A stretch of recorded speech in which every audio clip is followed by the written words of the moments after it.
Welcome back to another episode of Live from My Parents' Basement. Hugh Pebworth came back this week. We decided to discuss the Pacers and how they're going to fare with Oladipo sitting out of the NBA restart and how they're going to be doing. We also talk about the upcoming Reds and White Sox seasons with the 60-game Major League season going on. And I think we have some pretty interesting opinions on those things. Or we don't. I don't know. I'll let you guys decide. Anyway, if you've made it this far, hopefully you'll watch the rest of it. Thank you.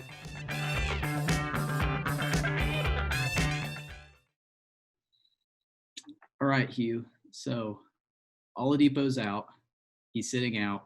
Jeremy Lamb hurt something, tore his ACL a few months ago. Annihilated his knee, got nuked. Yeah. So with the postseason coming up, the 8 games, and then the playoffs, who do you think is going to be starting at shooting guard or even small forward, I guess, if they have TJ Warren play at the 2? What? So it's Brogdon. Yeah. So Brogdon, Warren, Sabonis, Turner. So that probably leaves you could have TJ McConnell run the point, and then Brogdon moves down to shooting guard. You could have Justin Holiday play the small forward, and Warren comes up to shooting guard. I think Warren's too big for shooting guard, honestly. I think it's probably going to be Aaron Holiday, unless I'm completely blank on someone, because that would kind of open up the There's McDermott. I forgot well, the thing is that, the second unit of, Justin Holiday, McDermott, McConnell, and Aaron Holiday has been, one of their most effective units, especially with Sabonis. So to the extent that they're able to, keep as much of that group together as they can. I know especially, once when Oladipo came back, there was kind of a roster crunch between, Justin Holiday, Aaron Holiday, and McConnell, as, someone had to, basically stop playing. So they kind of avoided that. So I guess based on what we saw earlier in the year, I would imagine it's Aaron Holiday. That also just kind of makes the most sense. I think Justin, his brother is more of a small forward, 3-and-D kind of guy. And McDermott's kind of the same boat. I think Aaron's probably the most combo guard of any of the guys that they could step up for them. for But sure. this is really where it would have been helpful to have Lamb healthy, though, I think. Yeah, it'd be really – I mean, that's the thing. If we still had Lamb, we'd be in pretty decent shape. Because before we had Oladipo, we were having a pretty good year without him. So, I mean, yeah, if Lamb didn't get hurt, I'd say we'd still have a pretty good chance to do well in the playoffs. But, I mean, with him and Oladipo out, that really hurts the Pacers. Really Yeah, I mean, do you have our schedule pulled up? I know we got it's four. It's I think it's Phoenix. I think I know it's the Lakers, the Heat twice. I think the Sixers once, and there's a couple other kind of shitty teams. There's 4 winnable games, and there's 4 that are gonna be tough. And who do you think is going to be the main scoring option now? I'd say, I mean, last year it worked out for them because Oladipo got hurt and pretty much Bogdanovich took the brunt of it. I'd love if we still had him, but I think TJ Warren's been a good replacement. And I don't know if Sabonis would be a good number 1 option. So I think it'd probably go TJ Warren, then Sabonis, and then Brogdon. But what do you think? I feel like I see definitely a lot of similarities between Warren and Bogdanovich in terms of both their ability and the role to kind of play. If you remember that series against the Cavs in 2018 where we took them to 7 games. Yeah. It was Bogdanovich in game 3, game 4, they had 30 points and was just popping off. I guess the problem with Sabonis is he just murders people at the rim. But in the playoffs, they're just not going to let him shoot, or they're going to make him shoot with his right hand. Good thing he can pass out of it, but what that means is you have to have Warren, you have to have McDermott, you have to have Turner, you have to have Brogdon, you have to have Aaron Holiday, Justin Holiday. They all have to hit shots, open threes. If they can do that, Sabonis will have more points, and we'll be able to score more because it'll open up more. But I really see them crashing on the pick and roll because they're just so good at the pick and roll at the point where they're just not going. They're going to make Sabonis shoot jump shots like they did last year with Boston. That was a big thing against the Celtics is you had to take all those mid-range jump shots. So especially if you can turn those into threes and guys can hit open shots, I think the offense is going to flow much better. Just in terms of the spacing, because that's been kind of what did them in without Oladipo last year, and kind of what did them in with Oladipo in 2018, where they just didn't have another guy to take the pressure, make the Cavs not double team them. You know. And if they're currently the 5th seed, and let's just assume that they either move up or stay where they are. They'll be playing most likely the Heat in the first round. Do you think? It's Do you Heat think? or Sixers. Well, Heat or Heat. Well, I thought the Heat were 3. Or are they 4? no, the Sixers are behind us. I think The Sixers are 6. we're 5. So it probably ends up like Bucks, Celtics, Raptors, Heat, Pacers, Sixers. Yeah, and then 7th and 8th. Who cares? It's those, No one gives a shit.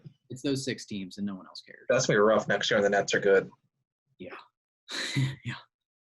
I don't know. The Heat are tough. The Sixers, honestly, I'd give ourselves a pretty good shot at beating because I think we do too. I don't think like a lot of teams. People are putting stock in the Sixers. They're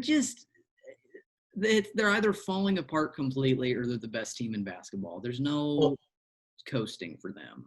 the thing is, like, the Pacers are an example of a team that is greater than some of their parts, meaning that, like, they got very good players. They've got a guy who, at his very best, is, like, borderline All-NBA in Oladipo, and they got a couple guys who are all-star quality. But when they play really well together. They play selflessly. They play team basketball. They play defense. They shoot open shots. They take good shots. They don't play hero ball. No. And the Sixers clearly in that series would have the 2 best players by like a pretty wide margin. Like even though Ben Simmons can't shoot worth dick outside the lane, he's still a borderline top 10 NBA player. If he had a jump shot, if he had a competent jump shot of any kind, he is basically Giannis, because he is a 6'10" point guard who can, like, it's like 3 steps from half court to the rim. He can get to the rim with ease. He's an all NBA defender. Like, if the man could just make open threes, he would be like an MVP caliber player. And same with Embiid. Embiid at times looks like prime Shaq on the block, where like it doesn't matter. Like, you've seen it when we played Turner against him, where he's just too big. Yeah. But he's just so smooth and like he handles the ball when he shoots it. But the thing is, like, those 2 guys like do not play well together. Like, it seems a lot of times when we play them, it's like my turn, your turn, where like Simmons takes a couple shots and it feeds Embiid. But like it's not the same as like Sabonis like doing like a pick and roll handoff with Oladipo. Like it's very much like they don't complement each other as well as they could have. Like they don't seem like that. Like the 76ers just seem like a team with no cohesion. Like they're just sort of like, it's like they're just parts that don't really, they're just cogs that don't really fit into each other. So the machine's constantly just creaking along. I mean, it's going, but not well. If you were the Sixers GM, actually one point before I make that, I find it interesting how like they've had quality like veteran guys like JJ Redick. Like elite shooter, very quality veteran guy off the bench. He was only there for a year or 2. Like they had those 2 big stars, and I guess Tobias Harris is like kind of Oh, he's pretty good. He has his moments, but he's overpaid. Yeah. I don't know how good a defense he plays, honestly, but like once you get past, like if Embiid and Simmons aren't going off and aren't playing a lot of minutes, it is a steep fall off. Like they have no bench to speak of at all. Yeah, I agree.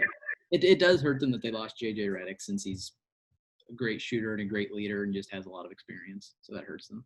It's interesting. If you were the Sixers GM and you had to pick one, people are always talking like Turner and Sabonis. Who do you pick? Like if you're the Sixers GM and Embiid and Simmons, their contracts are coming up, who do you pick? I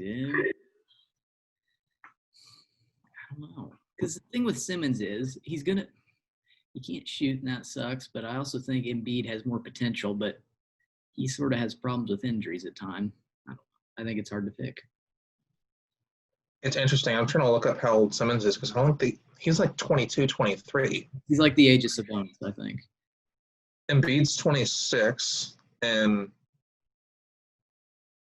I guess Simmons has more upside though, because I mean it's Simmons turns 24 in like a week from today. I mean, unless he has like the yips and he just can't shoot, he could develop his jump shot, but I don't know. And then the Heat, I think the Heat are an interesting play. I think they're a dark if anything, they're a dark horse in the Eastern Conference. It feels like Jimmy Butler's finally found a team that's fit his personality. Because for Pat Riley as a GM, and Jimmy Butler's just sort of this hard-nosed jerk of a player. So I think he sort of likes that he's playing for the Heat, who is usually a team that everyone hates. So I don't know. He's got Jordan-esque qualities in the terms of like being a cock to everyone. So I'm all right with Jimmy Butler. I know a lot of people hate him. I like him because of that. Yeah, I don't dislike him. Like, if it works, it works, I mean, the Heat, honestly, in my opinion, I think they're the second best team in the East. Really? In a series between the Heat and the Celtics and the Heat and the Raptors, I take the Heat, honestly. Just because, like, the Bucks are clearly up there. And honestly, the Heat could play the Bucks pretty well, too, I think. They beat them. Yeah, something like that. But so the thing about the Heat is you got Butler, but then after Butler, you got a Bam Adebayo, who is like an elite. He's only like 21 too, but he's like a point center. Yeah, he's a point center who can shoot, who can pass, who's like an elite defender. And you got other guys who can step up too. He's still, like Goran Dragic is still supposed to put up points. Like, you got like complimentary guys there that can shoot. Like what is Robinson, whatever his first name is, the guy that found from Michigan. Duncan. Yeah, Duncan Robinson.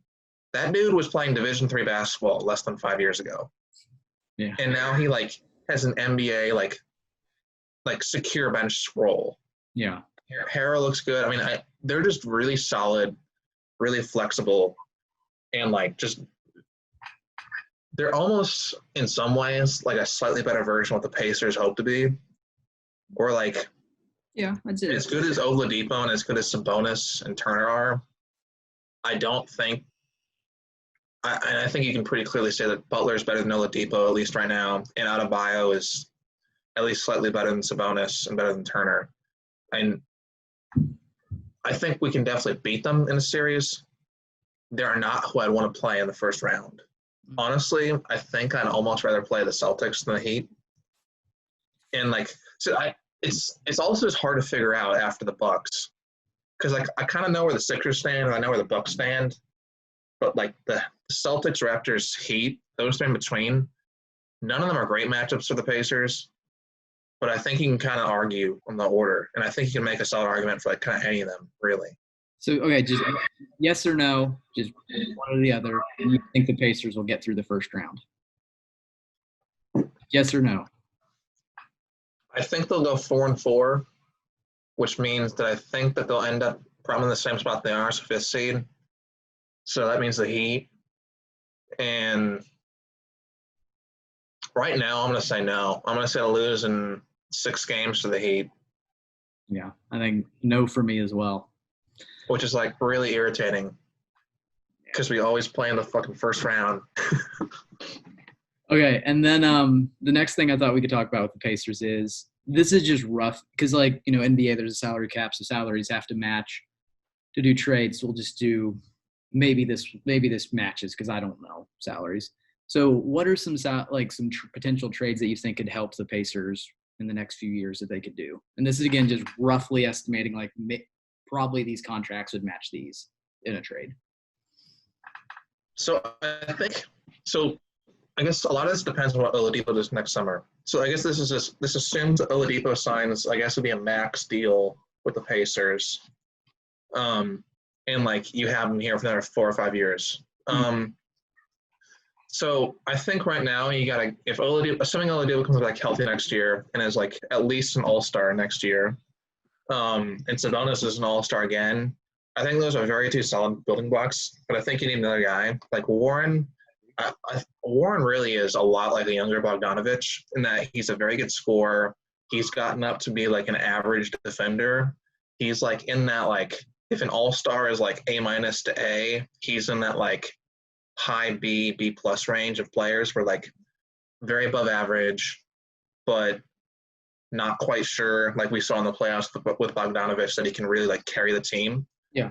So I really think they need a third guy, honestly, to complete it. I think it looks a lot similar with like those early Pacers teams in the early 2000s, where you had Artest and you had Jermaine O'Neal, and you had to get that third guy when you traded Al Harrington for Steven Jackson. Yeah. And that just kind of I just the three really makes it like much stronger. So I think it's some sort of package with either Warren and Turner, or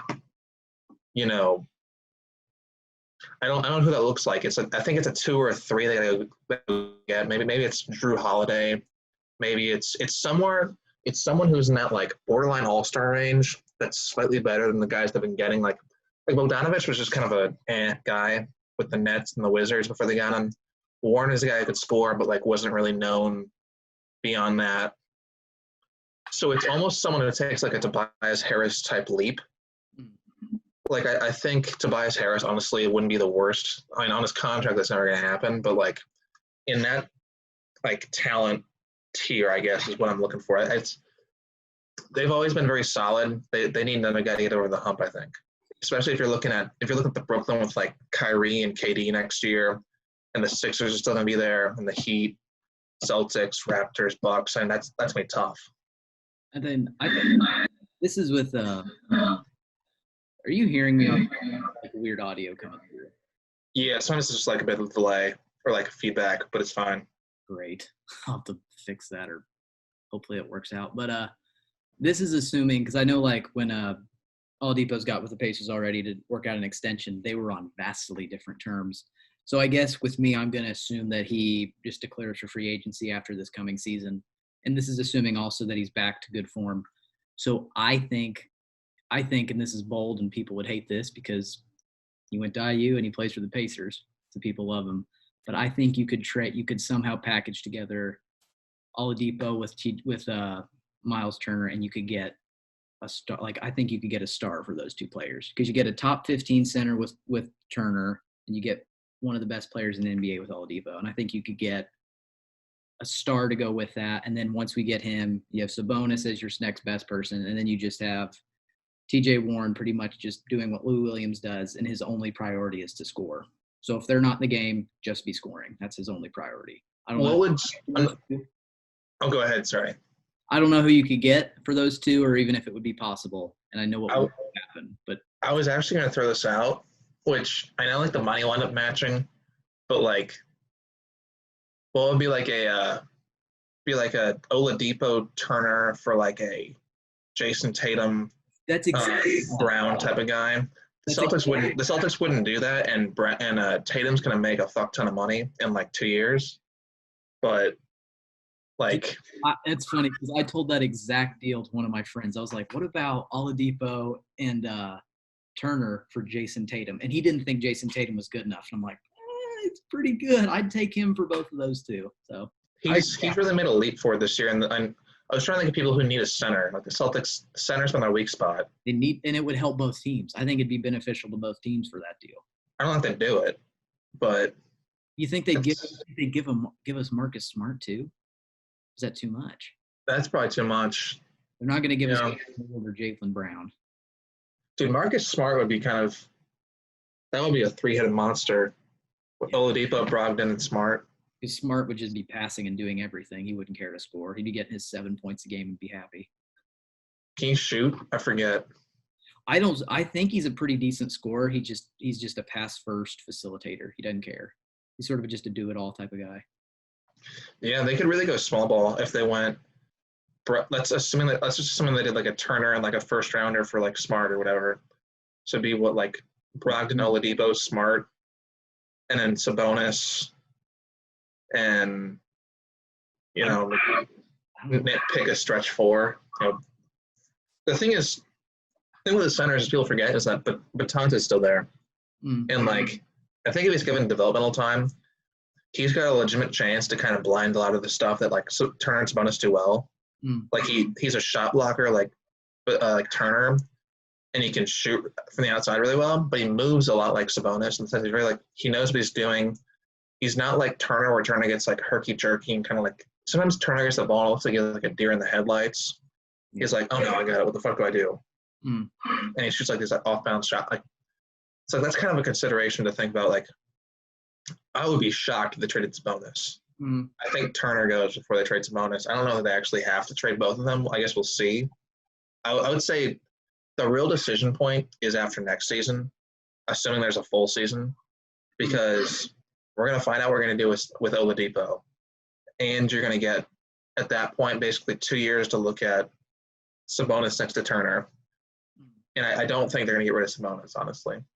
I mean, they signed him a good deal, and the way he's played the past 3 seasons, he's too consistent and he's too good every game. I don't know. I think the sky's the limit for him. I think he has all the potential to become, because there's been he's sturdy. He doesn't get hurt.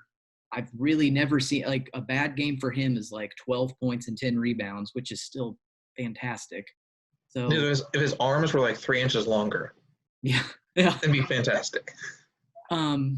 Yeah, I don't know. It's interesting to see how the Pacers, because I still think the building blocks are there for a good team. It's just we've had such bad luck the past couple of years with Oladipo getting hurt, and I don't know. I think losing Bogdanovich really hurt, but T.J. Warren's been a great replacement for him. I don't know. I'm kind of glad in some ways that like obviously like Thaddeus Young and like Bogdanovich and Derek Collison are like great players and like great guys, but like one of the underrated things like this last offseason is the Pacers got a lot younger, and they got a lot younger quick. For sure. And it matched it up with Oladipo's timeline a lot more. Like Warren is 26, 27. Turner and Sabonis are like 22. Oladipo's turning like 28 next year, I think. Like the time Brogdon's like 27, I think. Like the timeline matches up much more than like Thaddeus Young's turning like 32 this year. I think Bogdanovich is turning 33 or 34. He's not that old. He's turning like 31 or something. Yeah, but like I don't know when we're paying like, in 2 years we don't know paying like 33-year-old or 34-year-old Thaddeus Young, $15 million a year to like not be able to shoot. That's not worth it. But yeah, I don't know. It'll be interesting. All right. Well, I figured we could transition into our baseball talk. I am decked out in my Joey Votto jersey and my free Reds hat I got last year. Hugh's got on his White Sox shirt. I have on my Pete Rose gambling shirt that says, "I'm with Pete. Give me $200 on the Reds." I got that from a street vendor years ago. Love the Reds. So I figured you could take about maybe 10 minutes and talk. We could just talk about your White Sox, and we'll go ahead and start talking about the Reds. Yeah, for sure. I don't know anything. I just mainly pay attention to the Reds. All right. Well, I can give you a quick rundown real quick. Yeah. So obviously they were kind of mediocre they haven't made the playoffs in 12 years. They haven't had a winning record since 2012. And so like after 2016, they like blew it up. Chris Sale got traded, Jose Quintana got traded, Adam Eaton got traded. Like whole team, basically everything except for Jose Abreu that wasn't nailed to the floor, gone. David Robertson traded. So they got all these prospects. They lose. They lost like 90 games, like 3 years in a row. Absolutely terrible. It's like I now understand why rebuilding is just awful. But now finally, 2019, they start to turn the corner. Yoan Moncada, number 1 prospect in baseball, they got for Chris Sale 2 years ago, is like a top 5 third baseman in the American League now. Lucas Giolito goes from being the worst pitcher in baseball to being an all-star. Eloy Jimenez makes the show. So this is the year they're finally about to turn around. This offseason, they get Yasmani Grandal, who the Reds also bid for. Probably the best catcher in baseball in my estimation. Dallas Keuchel, solid mid-rotation starter. They trade for Nomar Mazara. Anyway, this is the year they're locked and loaded. And if you look at the division, kind of one of the points outlined is the Royals and the Tigers are kind of where the White Sox were 2 or 3 years ago, where they are ass. Like they are atrocious. They're gonna lose 100 games, which is part of the reason why the White Sox, Indians, and Twins have top 5 easy schedules in baseball right now. The Indians probably a little better than the White Sox right now, but they're on the downswing. They traded Trevor Bauer. What's his name? Kluber went to the Rangers this offseason. They sent Michael Brantley to the Astros a year ago. They got Lindor for this year and next year, but he's basically going. So they're kind of holding on there. They always got solid pitching. The Twins are tough because they just hit a fuck ton of homers. They got the Bomba squad up there. They added Donaldson, Rich Hill, Kent Maeda. So I'd say right now we're probably sitting about third, potentially pushing to make the playoffs. I could definitely see in an abbreviated season the White Sox with, they kind of got a murderers. I forgot to mention Luis Robert, top 3 prospect in baseball, to sign a massive contract, and they got Edwin Encarnacion, who you can pencil in for 250, 40 home runs. Who used to play for the Reds, and when he played Yeah. for the Reds, he was just some like below average third baseman. He goes to the Blue Jays and becomes just I don't know, just strokes homers every year. Yeah, but so I guess the hope for this season is that the White Sox with Luis Robert, Yohan Moncada, Jose Abreu, Yasmani Grandal, Encarnacion, Eloy Jimenez just kind of hit their way into contention. Yeah. And that another pitcher behind – we've got all these young guys to throw hard, and we need someone besides Giolito and Keuchel to kind of step up because one of the points I also mentioned was Michael Kopech, this big, strong guy, throws hit 105 in a game allegedly a couple years ago. He said this past week that he's going to opt out of this season and he's not going to play. Mm. So we're going to see who steps up for us. That'll be interesting. Yeah. I don't know. It's a weird year. Yeah, we'll just I had something outlined for last, but I think this would be a good time to talk about it. Do you think this season's even worth playing? I don't like. I want to go ahead and just say mine, just get out of the way. But I don't think this is a 60-game season. I think that's right, for sure. Mm-hmm. I just don't think it works for baseball. I think baseball is too streaky of a sport. It's all about momentum, and there could be a team that goes out and goes 50-10, and a really good team could come out and go 15-45. But that might not really. But it's just too streaky because the Reds start off hot every year. They might be the best team in the Central, and then they win 5 games after the All-Star break. So it's hard. I think they should have just canceled the whole season. They should have at least play 110, 120 games because I just don't think 60. I don't know. I think there'll be a big asterisk by this season because I don't think it's a good representation of how baseball is meant to be played. They had the chance to play 80, 90 games, but the owners kind of dragged their feet in early June. Where I think they were ready to go. The players at least were basically stop negotiation and tell us when to play. We'll play by the second week of June. And if they got their act together and just started then, they could have started playing games a week and a half ago. Mm. And you could have gotten up to 80 games. If they gotten their act together earlier, they could have easily probably played 90 or 100 games. I mean, I think overall baseball plays a little bit too many games. 162 is kind of a lot to follow, especially if you're a casual fan. Mm. I think probably ideally is more in the range of 140, maybe 130, somewhere in there. I think that's fine. That allows for more it just allows for one more off days. It makes it more of events. Who the fuck cares? If the White Sox are playing the Tigers, who've lost 90 games by the end of August on a Tuesday and at 1 p.m. in Detroit. No one's gonna watch that. Or that's perfect baseball because baseball teams will play teams within their division or in their league. I don't know, however, 20 times. They must play 80 games against their division. The Celtics and Lakers, they might play twice during the season. So each game, everyone's like, "Oh man, this is sweet. We get to see the LA and Boston battle." But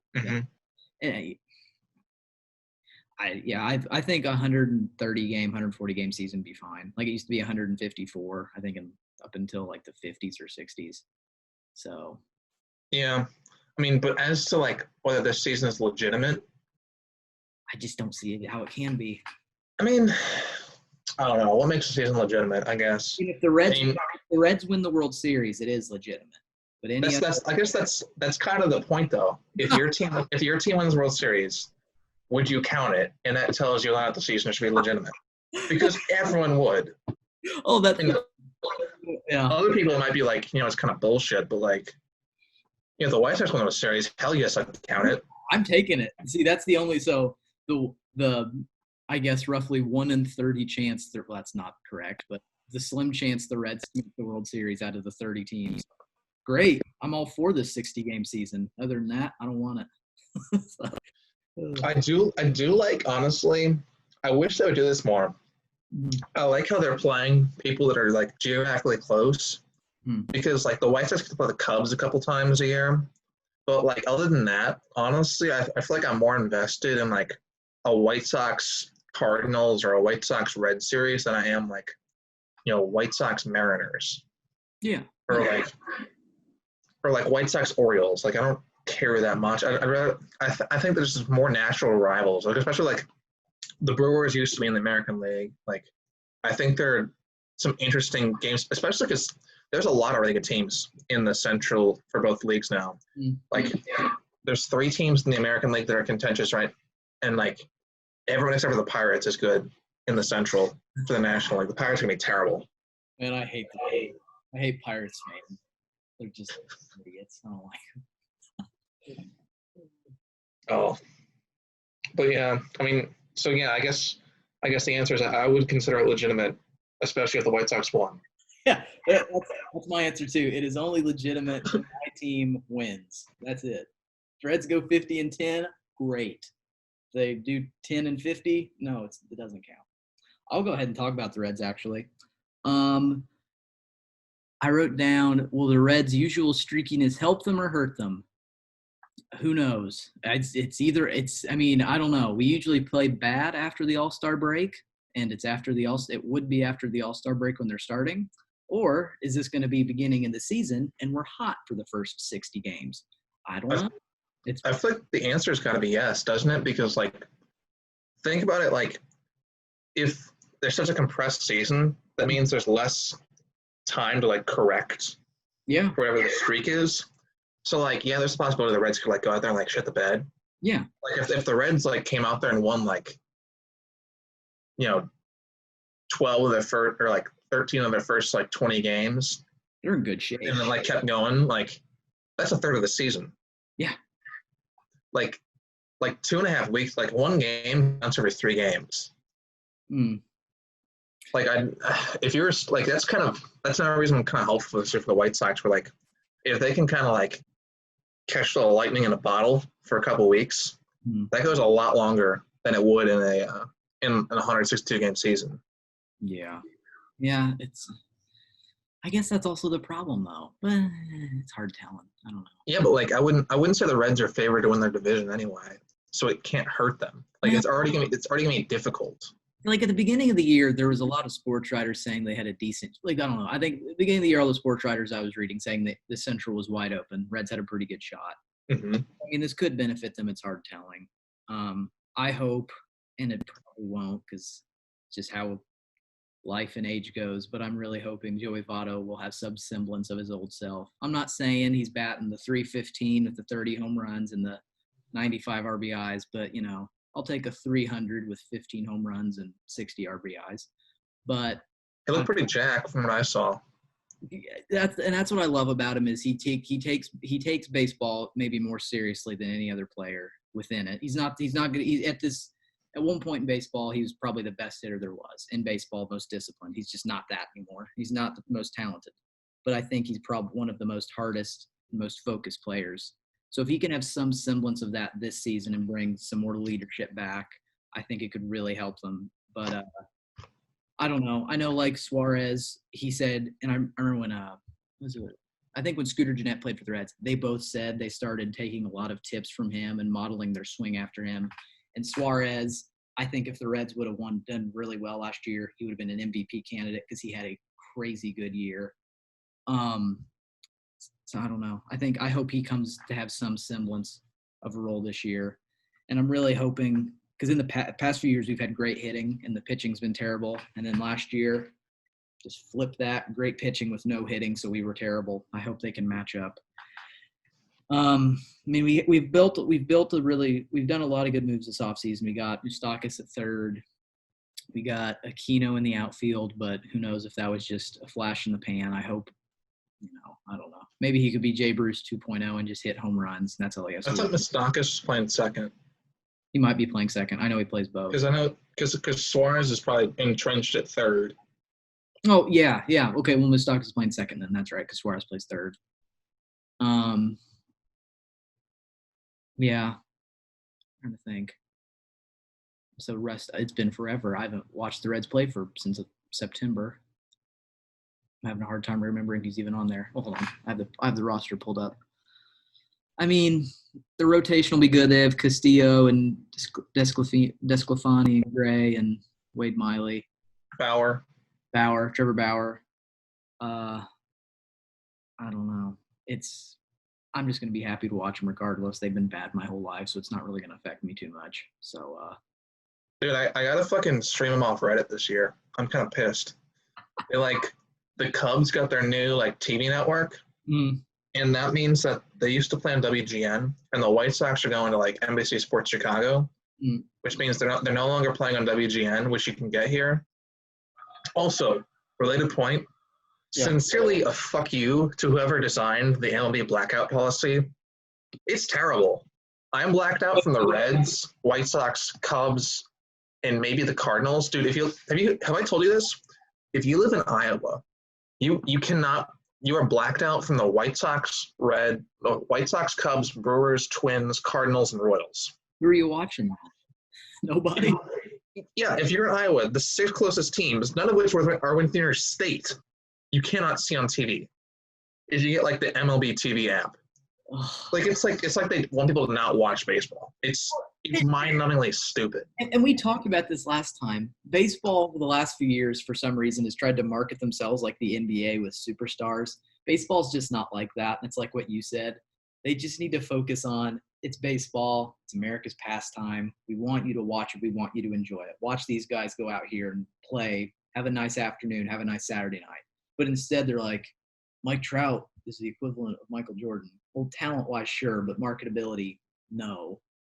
So why won't they? That's stupid. Why would they have blackouts in Iowa? Why wouldn't you just let them watch the Royals play? That's the in Bloomington, you're blacked out from both the Chicago teams, St. Louis and Cincinnati. I'm lucky. I get to watch. I can watch the Reds. We have Fox Sports Ohio, so. I mean, we do too. But if we didn't have that, so I got to fucking find it on Reddit. I hope they don't take down baseball streams on Reddit. I'm so mad. All right. I got here. So what's your favorite White Sox memory then from your life? I just found another one actually. So I guess technically the best one is. So it's kind of weird how we're White Sox fans. It's kind of it's odd for it's a burden, honestly, or it was for a while. Where the only reason we're White Sox fans is because that's just where my great grandparents happened to end up in Chicago in the 1940s. They just happened to end up on the South Side. So my grandfather grew up a White Sox fan with his dad, and then he indoctrinated my dad, who got me into it. Yeah. And so the White Sox have been terrible. Historically, everyone talks about the Cubs and the Red Sox streaks. The White Sox had a longer losing World Series drought than the Red Sox did. A year longer. Well, actually 2 years longer. So they won the pennant in '59, but they hadn't done anything in my dad's lifetime or my great grandfather's lifetime or my grandfather's lifetime. And so I was born in 1999, and I started following the White Sox in 2004. One of my memories is going to see Manny Ramirez and Big Papi in Chicago. But I distinctly remember starting to follow baseball on the White Sox 2005, and that happens to be the year they won the World Series for the first time in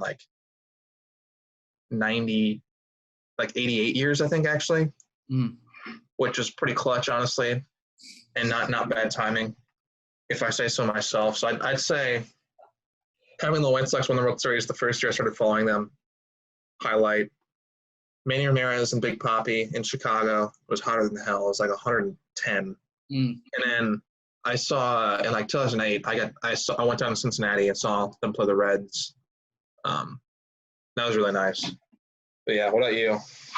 For me, as a Reds fan in my life, the earliest memory I have of the Reds was whenever King Griffey Jr. was still playing for him. And I remember he hit a home run, and they had the home run counter out in the outfield at Great American Ballpark. And it was 600 or 500 something, and it would turn over. I don't remember what it was, but that's just my first memory of watching a Reds game on TV. But my favorite memory was in 2010. It was when it was in the play. It was one of the getting in the later part of the season, and the Reds were first of the Central, and they just needed to win one game to clinch it. And it was the bottom of the ninth. I remember it was like commercial break was over. Wandy Rodriguez had thrown the first pitch of the inning, bottom of the ninth, and Jay Bruce hit a home run, and we won the Central. That was like winning the World Series, like, because they've been terrible all my life, and that was like the first time in memory they'd made the playoffs that I cared about. Yeah. So crazy. I remember like that playoffs, I got like some $70 sweatshirt, T-shirts making the playoffs. I was 11 years old. I was so excited, and then we get no hit by Roy Halladay in the playoffs. So that was Yeah. good. But I have a Reds memory. The Reds were like terrible in like 2007, 2008. And so my dad and I over Labor Day went down to Cincinnati. We found like really cheap tickets, and it turned out being like the fifth row behind the Reds dugout. wow. And we got to see it was not only Ken Griffey Jr., but it was Adam Dunn and Bronson Arroyo. Those dudes are huge. Giant. Like, I had no idea how big, like, especially Adam Dunn is a fucking moose. Oh, well, okay. Oh, I do have this. I do have my earliest memory of going to an actual Reds game. I think I was like 2 or 3 because I remember this. It was when they were still at Riverfront Stadium. I mean, this was like early 2000s, so I was maybe 2 or 3. Whenever it was before, I think it was the last season they played there. But I remember we were way up high, and I remember I was like eating chocolate ice cream out of like a Reds helmet. That was like one of my first memories ever was being at Riverfront Stadium that last season. So that was really cool. That's gonna be really old, dude. I mean, that was like, it was like, That was like 2002. let's see. Yeah, I have a good memory. It's weird. Yeah, I think Great American Ballpark got built in like 2003, I thought. Let's see. 2002. It was still Riverfront Stadium was in 2002. Well, I mean, it became Synergy Field. Who cares? But yeah, 2002. And I love Great American Ballpark. I mean, I think it's a beautiful stadium. I just like that it's on the Ohio, and it's, I don't know, it's quaint. It's nice to go on a Saturday night in the summer because it cools down nice, and it's just nice. And then I think have you been to the Louisville Stadium for the Bats? I've not been to it. I've driven by it. It was voted like a few years ago, like maybe 2018, the most beautiful park in the minors. It absolutely is. It's a fantastic park. Like it's a slightly longer drive than going to Indianapolis to see the Indians play, but I mean, it's the Reds affiliate, so why not just go to Louisville to watch it? Yeah. But yeah, that's great. Well, I saw the Reds play the Pirates in 2016 in Indianapolis. That was pretty cool. Wait, Yeah. I was at that game. I remember talking about this with you. Oh, yeah. Do you remember it being windy as hell? It was cold as shit. It was cold and it was windy. And I remember like my little brother had on a hat. We were walking to our car and his just hat, like it was like giant, like his hat flew off and we're like, well, can't get it. It's 100 feet down the street. Yeah, I was there. It's funny. I forgot that you went to that game too. I think we talked about this before. Yeah, no. I remember like looking forward to that because like, I always used to wonder why Indianapolis didn't have like a major league team. But then like it makes sense just because like how close and like how much older and established like the other places are, and it's not quite big enough for it, honestly. It's weird because my dad said if Indianapolis ever got like a major league team, he'd become a fan of them. I'm like, is there no loyalty? I'd still be a Reds fan. What are you talking about? Yeah, I'd still be a White Sox fan, honestly. I wouldn't root against them. No, I wouldn't root against them because they'd be terrible for the first 10 years of their existence because they're a new team. So I'd be fine with them, but I'd still be a Reds fan. I'm not ditching the Reds for the Indianapolis. Yeah. Well, probably the Indians. Well, no, probably not now. No, I can't do that. You hear the Reds couldn't get their name changed. The Indians are probably going to have to change their name soon. Yeah, I saw like there was one idea for the Redskins. They were going to make it the Washington Red Tails for like the African-American pilots in World War II. Oh, yeah. I thought that was a pretty good idea because that's maybe, yeah. That's Army, military. They should do something like DC related. I thought that was a good idea. I thought that was like, that's pretty good. They kept the same, like it's the same color scheme and everything. Just that's all right. As long as it's not a racial slur. I was like, if it's not a racial slur, oh man. It's a good first step. Surprised it lasted that long, honestly. Well, someone told me someone told me it's like, well, they're gonna have to change the Yankees, and I'm like, why? I'm like, well, that's racist. I'm like, it just means American. I'm like, Well, it means like Northerner yeah, or from someone from New York City. like it's just like they called them. It's like in Civil War they called them. I mean, Yankees were the Union. I don't know. I don't think that's a negative. That's not. Yankees have never been used in a. Well, it's not a racial category. You know about Monty Jones for Yes. ESPN? A couple of years ago when they were debating this, he he went onto his show with a shirt that said like the Washington Caucasians. I mean, it's the same thing, but yeah. I don't know. I don't blame like the name change of those teams. I think that's fine. That's justified. That's justified to do that. Yeah, I just know like I'd be pretty pissed off if I was like a Native American, and like that was like it's like 2020. Let's like it's not even that like they're a terrible team. The name's Bad Karma. Yeah. Tell you an odd one. It's odd, but like the San Diego Padres, it just means father. I mean, that's not a racial thing, but it's just father in Spanish. Yeah, it's because there's a lot of like old Spanish missions down in that part of California. Yeah, I know. Like the 1600s, but yeah, no, that's It's just an odd name. yeah. They used to have like San Diego chicken as their mascot. Yeah. Didn't make a lot of sense. And then like in the 50s, the Reds had to temporarily change their name to the Red Stockings. No, the Red Legs because they're like, because I mean, the whole Red Scare in the 50s, like McCarthyism. it's just funny. But no, I'm all right with the Indians and Redskins changing their names. I don't even think they have to do like, change their colors or anything. They just need logo. As long as the Indians get rid of that did that one logo, Chief, whatever it's called, which they did with like the really red skin, like Yeah. No, I'm perfect. I'm perfectly all right with them changing. Yeah. Because that's something that just it doesn't make sense. I mean, those names came about. I mean, the Indians have been around since the 1890s. So yeah, the Indians are actually named after this Indian or this Native American from like Maine. I forget his name, but he was like this like early baseball player who was like this, but he was also Native American, so it was like very like unique. And it's like that's how they got their name. They used to be called like the Cleveland Spiders, I think. Yeah. The problem was, I guess the part of the problem is like Indian is not like one, it's not like super accurate, and two, like probably can just name it something else. But like the real problem is that old logo, Chief. I forget the name. Like it's like a dude in red, like had like a feather and like red. Like then you get into like fans like dressing up with like red face paint and like at that point it's like not different than like blackface. And then you also get into the trickiness of other sports teams like the Michigan State Spartans. Is that racist?